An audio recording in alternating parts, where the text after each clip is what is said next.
ಎಲ್ಲರಿಗೂ ನಮಸ್ಕಾರ. Welcome back to my YouTube channel. Poojitha Aryan YouTube ಚಾನಲ್ನ ಇನ್ನೂ ಯಾರು ಸಬ್ಸ್ಕ್ರೈಬ್ ಮಾಡ್ಕೊಂಡಿಲ್ಲ ಅಂದರೆ ಸಬ್ಸ್ಕ್ರೈಬ್ ಮಾಡಿಕೊಂಡು ಹಾಗೇನೆ ಸಪೋರ್ಟ್ ಮಾಡಿ. ಈ ವಿಡಿಯೋನ ಎಲ್ಲೂ ಕೂಡ ಸ್ಕಿಪ್ ಮಾಡದೆ ನೋಡಿ. ಹಾಗೇನೆ ಹೇಗಿದೆ ಅಂತ ಕಮೆಂಟ್ ಬಾಕ್ಸಲ್ಲಿ ತಿಳಿಸಿ. ಈ ವಿಡಿಯೋ ಬಂದು ಗುರುವಾರ ಮತ್ತು ಶುಕ್ರವಾರ 2 ದಿನದ ವಿಡಿಯೋ ಆಗಿರುತ್ತೆ. ಏನಪ್ಪ ವಿಶೇಷ ಅಂದರೆ ಗಣಪತಿ ಬಂದು 14ರಿಂದ 15 ದಿನ ಆಗಿರೋದ್ರಿಂದ ನಮ್ಯರದಲ್ಲಿ ಕೂಡಿಸಿರುವ ಗಣಪತಿಯ ಮುಂದೆ ರಂಗೋಲಿ ಸ್ಪರ್ಧೆಯನ್ನು ಏರ್ಪಡಿಸಿದ್ರು. ಅದರಲ್ಲಿ ಎಲ್ಲರೂ ಕೂಡ ಭಾಗವಹಿಸಿ ರಂಗೋಲಿನ ಬಿಡಿಸ್ತಾ ಇದ್ದೀವಿ. ರಂಗೋಲಿ ಡಿಸೈನ್ಗಳಂತೂ ತುಂಬಾ ಚೆನ್ನಾಗಿದ್ದಾವೆ. ಹಾಗೆಯೇ ಎಲ್ಲರೂ ಕೂಡ ಡಿಫ್ರೆಂಟಾಗಿ ರಂಗೋಲಿಗಳನ್ನ ಬಿಡಿಸಿ ಒಳ್ಳೊಳ್ಳೆ ಕಲ್ಲರ್ಗಳನ್ನ ಹಾಕಿ ರಂಗೋಲಿನ ಬಿಡಿಸ್ತಾ ಇರೋದು ನೀವು ನೋಡ್ತಿರ್ಬೋದು. ಯಾವ ರೀತಿ ರಂಗೋಲಿಗಳನ್ನ ಬಿಡಿಸ್ತಾ ಇದ್ದಾರೆ ಅಂತ. ಈ ರೀತಿಯ ರಂಗೋಲಿ ಡಿಸೈನ್ಸ್ಗಳು ನಿಮಗೂ ಕೂಡ ಇಷ್ಟ ಆದರೆ ಯಾವ ರಂಗೋಲಿ ಚೆನ್ನಾಗಿದೆ ಅಂತ ಕಮೆಂಟ್ ಬಾಕ್ಸಲ್ಲಿ ತಿಳಿಸಿ. ಹಾಗೆಯೇ ಲೈಕ್ ಮಾಡೋದು ಮಾತ್ರ ಮರಿಬೇಡಿ. ಯಾರ್ಯಾರು ಯಾವ್ಯಾವ ರೀತಿ ರಂಗೋಲಿಗಳನ್ನ ಹಾಕಿದ್ದಾರೆ ಹಾಗೆಯೇ ಎಷ್ಟು ರಂಗೋಲಿ ಡಿಸೈನ್ಗಳನ್ನ ಹಾಕಿದ್ದಾರೆ ಅಂತ ನೀವು ಕೂಡ ಈ ವಿಡಿಯೋದಲ್ಲಿ ನೋಡ್ಕೊಂಡು ಬನ್ನಿ. ನೆಕ್ಸ್ಟು ವಿಡಿಯೋನ ಕಂಟಿನ್ಯೂ ಮಾಡ್ತೀನಿ. ಅಲ್ಲಿ ತನಕ ರಂಗೋಲಿ ಸ್ಪರ್ಧೆಯಲ್ಲಿ ಬಿಡಿಸಿರುವ ಎಲ್ಲ ರಂಗೋಲಿಗಳನ್ನು ಕಂಪ್ಲೀಟ್ ವಿಡಿಯೋನ ನೋಡಿ. ಹಾಗೆಯೇ ಈ ರಂಗೋಲಿ ಡಿಸೈನ್ಸ್ಗಳಲ್ಲಿ ನಿಮ್ಗೆ ಯಾವ್ದು ಇಷ್ಟ ಆಯಿತು ಅಂತ ಕಮೆಂಟ್ ಬಾಕ್ಸಲ್ಲಿ ತಿಳಿಸಿ.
ನೋಡಿದ್ರಲ್ಲ ಇವಾಗ ಎಷ್ಟು ರಂಗೋಲಿ ಡಿಸೈನ್ಸ್ಗಳನ್ನ ಬಿಡಿಸಿದ್ದಾರೆ ಅಂತ.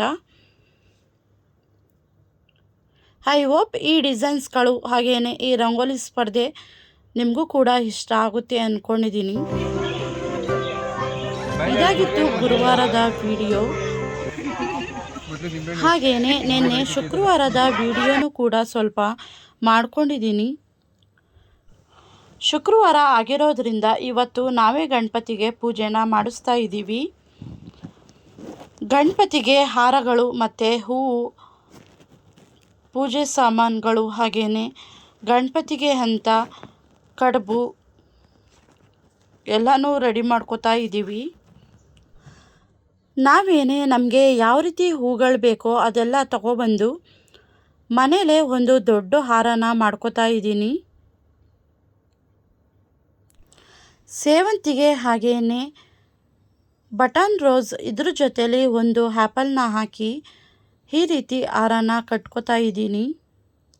ಹೊರಗಡೆ ಎಲ್ಲ ಒಂದು ಹಾರ ಮಾಡೋಕ್ಕೆ ಎಷ್ಟೊಂದು ಚಾರ್ಜ್ ಮಾಡ್ತಾರೆ ಅಂದರೆ 400ರಿಂದ 500ನ ತಗೋತಾರೆ. ಅದರಿಂದ ನಾವೇನೇ ಮನೇಲಿ ಈ ರೀತಿ ಹಾರನ ಮಾಡಿದ್ದೀವಿ. ಇದು ಬಂದು ಎಕ್ಕದ ಹೂವಿನ ಗಿಡದಲ್ಲಿ ಬಿಡೋದು. ಇದಂತೂ ಗಣಪತಿಗೆ ತುಂಬಾ ಇಷ್ಟ ಆಗಿರುತ್ತೆ, ಹಾಗೆಯೇ ಗಣಪತಿಗೆ ಪ್ರಿಯ ಅಂತಲೇ ಹೇಳ್ಬೋದು. ಹಾಗೆಯೇ ಎಲ್ಲ ಥರದ ತಿಂಡಿಗಳನ್ನು ತರಿಸಿ ಚಕ್ಲಿ, ನಿಪ್ಪಟ್ಟು, ಕೋಡ್ಬೇಳೆ ಹಾಗೆಯೇ ಕಜ್ಜಾಯ ಇಷ್ಟನ್ನು ತರಿಸಿ ಒಂದು ಸೈಡ್ ಅಮ್ಮ ಈ ರೀತಿ ಹಾರನ ರೆಡಿ ಮಾಡ್ಕೋತಾ ಇದ್ದಾರೆ.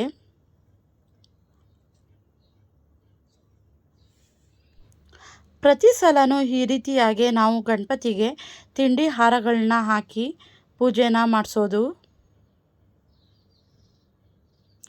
ಹಾರ ಅಂತೂ ಗಣಪತಿಗೆ ಹಾಕಿದ್ಮೇಲೆ ತುಂಬಾ ಚೆನ್ನಾಗಿ ಕಾಣಿಸ್ತಾ ಇತ್ತು.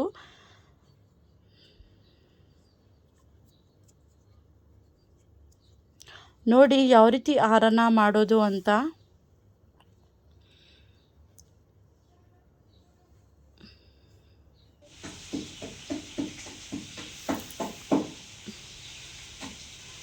ನೋಡಿ ಎಷ್ಟು ಚೆನ್ನಾಗಿ ಹಾರ ಮಾಡಿದೆ ಅಂತ. ಗಣಪತಿ ತುಂಬಾ ಉದ್ದ ಇರೋದ್ರಿಂದ ಹಾಗೆಯೇ ದೊಡ್ಡದಾಗಿರೋದ್ರಿಂದ ಇಷ್ಟು ದೊಡ್ಡದು ಹಾರನ ರೆಡಿ ಮಾಡಿದ್ದೀನಿ. ಹಾರ ಅಂತೂ ತುಂಬಾ ಚೆನ್ನಾಗಿ ಬಂದಿತ್ತು. ಹಾಗೆಯೇ ಇದು ವೈಟು ಎಕ್ಕುದು ಹೂವಿಂದ ಮಾಡಿರೋದು ಹಾರ. ಇದಂತೂ ಗಣಪತಿಗೆ ಯಾರೂ ಕೂಡ ಮಿಸ್ ಮಾಡಲ್ಲ. ಗಣಪತಿಗೆ ಪೂಜೆ ಮಾಡಿಸೋರು ಪ್ರತಿಯೊಬ್ಬರು ಕೂಡ ಈ ರೀತಿ ಹಾರನ ತಗೊಬಂದು ಹಾಕ್ತಾರೆ. ಹಾರಗಳೆಲ್ಲ ಮಾಡಿ ಮುಗಿದ ಮೇಲೆ ನೆಕ್ಸ್ಟು ಗಣಪತಿ ಹತ್ರ ಹೋಗಿ ನಾವೇನೇ ನೀಟಾಗಿ ತೊಳೆದು ಈ ರೀತಿ ರಂಗೋಲಿನ ಹಾಕಿದ್ದೀವಿ. ಗಣಪತಿ ಮುಂದೆ ತುಂಬಾ ಜಾಗ ಇರೋದ್ರಿಂದ ರಂಗೋಲಿ ಅಂತೂ ದೊಡ್ಡದಾಗೇ ಹಾಕ್ಬೋದು, ಹಾಗೆಯೇ ತುಂಬ ಚೆನ್ನಾಗೂ ಕೂಡ ಕಾಣಿಸುತ್ತೆ. ಈ ರಂಗೋಲಿ ಬಂದು 25ರಿಂದ 13 ಚುಕ್ಕಿನ ಹಾಕಿ ಈ ರೀತಿಯಾಗಿ ಬಿಡಿಸಿರೋದು ತುಂಬಾ ಚೆನ್ನಾಗಿ ಕಾಣಿಸ್ತಾ ಇತ್ತು. ನೋಡಿ ಫ್ರೆಂಡ್ಸ್ ಎಷ್ಟು ಚೆನ್ನಾಗಿದೆ ಅಂತ. ರಂಗೋಲಿ ಎಲ್ಲ ಬಿಟ್ಟು ನಂತರ ಮನೆಗೆ ಹೋಗಿ ಪೂಜೆ ಎಲ್ಲ ರೆಡಿ ಮಾಡ್ಕೊಂಡು ಬಂದಿದ್ದೀವಿ. ಇವಾಗ ಪೂಜೆ ಸ್ಟಾರ್ಟ್ ಆಗುತ್ತೆ. ನೀವು ಕೂಡ ಸ್ವಲ್ಪ ನೋಡಿ, ಎಲ್ಲೂ ಕೂಡ ಸ್ಕಿಪ್ ಮಾಡ್ದೇನೆ ಫುಲ್ ವಿಡಿಯೋನ ನೋಡಿ.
ಇವತ್ತೆಲ್ಲ ವಿಡಿಯೋಲಿ ಮಮತಾ.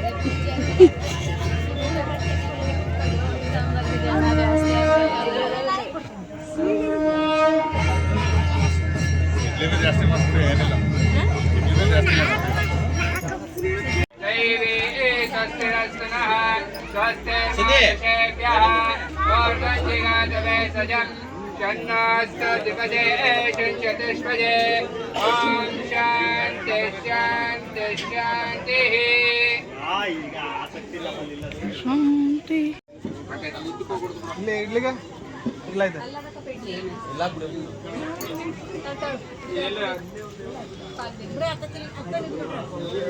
ನಿಮಿಷ ಅಕ್ಕ ಸೈಡ್ ಬಿಡಿ.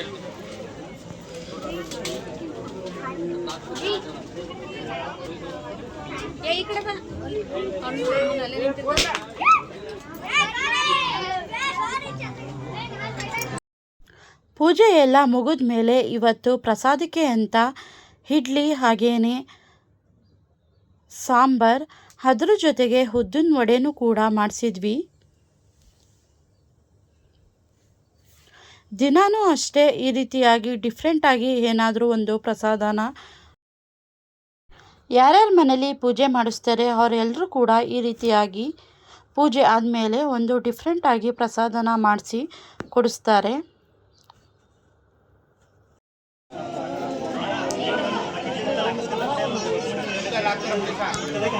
ಇವಾಗ ನೋಡಿ ಪೂಜೆ ಎಲ್ಲ ಮುಗಿದ ಮೇಲೆ ಗಣಪತಿ ಎಷ್ಟು ಚೆನ್ನಾಗಿ ಕಾಣಿಸ್ತಾ ಇದೆ ಅಂತ ಈ ರೀತಿಯಾಗಿ ಇವತ್ತು ಪೂಜೆನ ಮಾಡಿಸಿದ್ವಿ.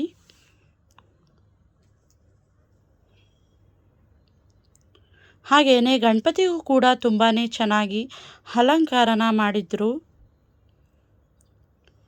ಈ ವಿಡಿಯೋನ ಇಲ್ಲಿಗೆ ಎಂಡ್ ಮಾಡ್ತಾ ಇದ್ದೀನಿ. ಐ ಹೋಪ್ ಈ ವಿಡಿಯೋ ನಿಮಗೂ ಕೂಡ ಇಷ್ಟ ಆಗುತ್ತೆ ಅಂದ್ಕೊಂಡಿದ್ದೀನಿ. ಈ ವಿಡಿಯೋ ನಿಮಗೆ ಇಷ್ಟ ಆದರೆ ಒಂದು ಲೈಕ್ ಮಾಡಿ, ಶೇರ್ ಮಾಡಿ, ಸಬ್ಸ್ಕ್ರೈಬ್ ಮಾಡ್ಕೊಳ್ಳಿ. ಹಾಗೆಯೇ ಮುಂದೆ ಬರುವ ಹೆಚ್ಚು ವಿಡಿಯೋಗಳನ್ನು ತಪ್ಪದೆ ನೋಡ್ತಾ ಇರಿ. ನೋಡಿ ಫ್ರೆಂಡ್ಸ್, ನಾವು ಮಾಡಿ ಹಾಕಿರೋ ತಿಂಡಿ ಹಾರ ಅಂತೂ ಗಣಪತಿಗೆ ಎಷ್ಟು ಚೆನ್ನಾಗಿ ಕಾಣಿಸ್ತಾ ಇದೆ ಅಂತ. Thank you for watching. Love you all.